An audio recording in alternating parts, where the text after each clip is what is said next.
क्रिकेटची आवड असणाऱ्या अमरावती शहरातील क्रिकेटपटूंना भीषण अपघातात आपले प्राण गमवावे लागणारी दुर्दैवी भीषण अपघाताची घटना रविवारच्या सकाळच्या दरम्यान घडली।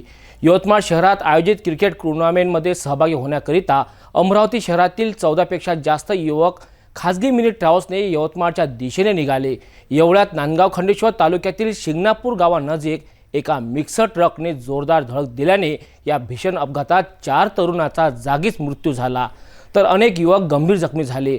अनेकांना अमरावती शहरातील अनेक खासगी रुग्णालयामध्ये उपचाराकरिता दाखल करण्यात आले। घटनेची माहिती मिळताच नातेवाईकांनी रुग्णालयात मोठी गर्दी केली होती। अमरावती शहरातील क्रिकेट खेळणाऱ्या युवकांचा भीषण अपघातात मृत्यू घडल्याची धक्कादायक घटना रविवारच्या सकाळी नांदगाव खंडेश्वर महामार्गावर घडली। यवतमाळमध्ये क्रिकेट टूर्नामेंटचे आयोजन करण्यात आल्याने त्यात सहभागी होण्यासाठी अमरावती शहरातील 14 पेक्षा जास्त युवक फोर्स मिनी ट्रॅव्हल्सने यवतमाळच्या दिशेने रवाना झालेत। एवढ्यात शिंगणापूर गावानजीक दाखल होताच मागून भरधाव वेगाने येणाऱ्या GJ 39T 9353 क्रमांकाच्या मिक्सर ट्रकने जोरदार धडक दिली। या भीषण धडकेत मिनी ट्रॅव्हल्स रस्त्याच्या बाजूने जाऊन खड्ड्यात अडकली। यात ट्रॅव्हल्समध्ये मागे बसलेल्या 4 तरुणांचा जागीच मृत्यू झाला, तर 10 युवक गंभीर जखमी तर इतर युवक किरकोळ जखमी झाले आहेत। या घडलेल्या अपघातात 4 मृतकांची नावे समोर आलेली आहेत।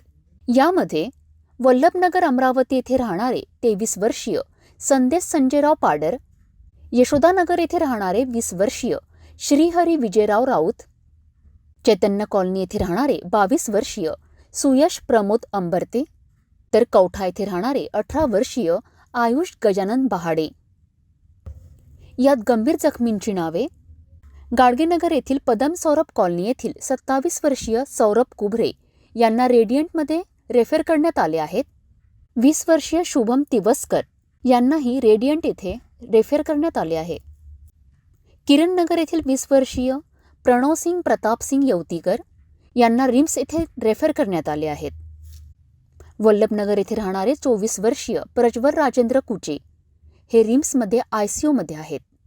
कौठा येथील 25 वर्षीय संकेत ढवळी हे रेडियंट हॉस्पिटलमध्ये रेफर आहेत। तालुका मंगरुळपीर राहणार कोठारी येथील 22 वर्षीय हरिओम ढगे, चैतन्य कॉलनी येथील 20 वर्षीय सुबोध डहाके हे रेडियंटमध्ये आहेत।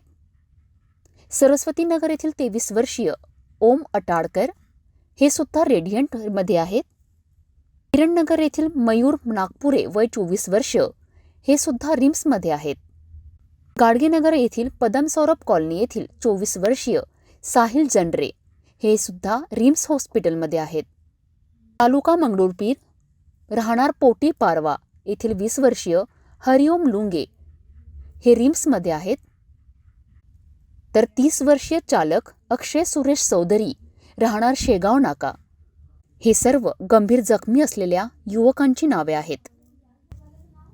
तर किरकोळ जखमींची नावे किरणनगर येथील 32 वर्षीय धीरज बबनराव राऊत, चैतन्य कॉलनी येथील 27 वर्षीय अंकुश शरदराव नवलकर, पद्मस्वरूप कॉलनी गाडगेनगर येथे राहणारे जय विजय देशमुख 21 वर्षीय, पोटी पारवा तालुका मंगरुळपीर येथील 23 वर्षीय गौरव विष्णुदास लुंगे, वल्लभनगर येथे राहणारे 29 वर्षीय भूषण पाडर, गाडगेनगर येथील पदम सौरभ कॉलनी येथील 25 वर्षीय अनिरुद्ध आखरे, वल्लभनगर येथे राहणारे 24 वर्षीय लौकिक नरेंद्र पाटमासे, तर पाठ्यपुस्तक जवळील प्रवीणनगर येथील 25 वर्षीय मंगेश सारंग पांडे या सर्वांचा घडलेल्या अपघातात समावेश आहे।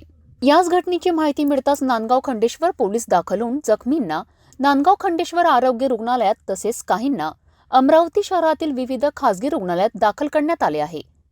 याच मार्गावर अपघाताची मालिका सुरूच आहे। या महामार्गावर दररोज अपघातांच्या घटना घडत आहेत। रस्त्यावर विविध ठिकाणी खड्डे पडल्याने अपघात घडत आहेत। या अपघाताची माहिती अमरावती शहरात पसरताच नातेवाईकांसह मित्रमंडळींनी रुग्णालयात धाव घेतली। या घटनेने अमरावती शहरात सर्वत्र हळहळ व्यक्त केल्या जात आहे। पुढील तपासात आता नांदगाव खंडेश्वर पोलीस तपास कामाला लागले आहेत।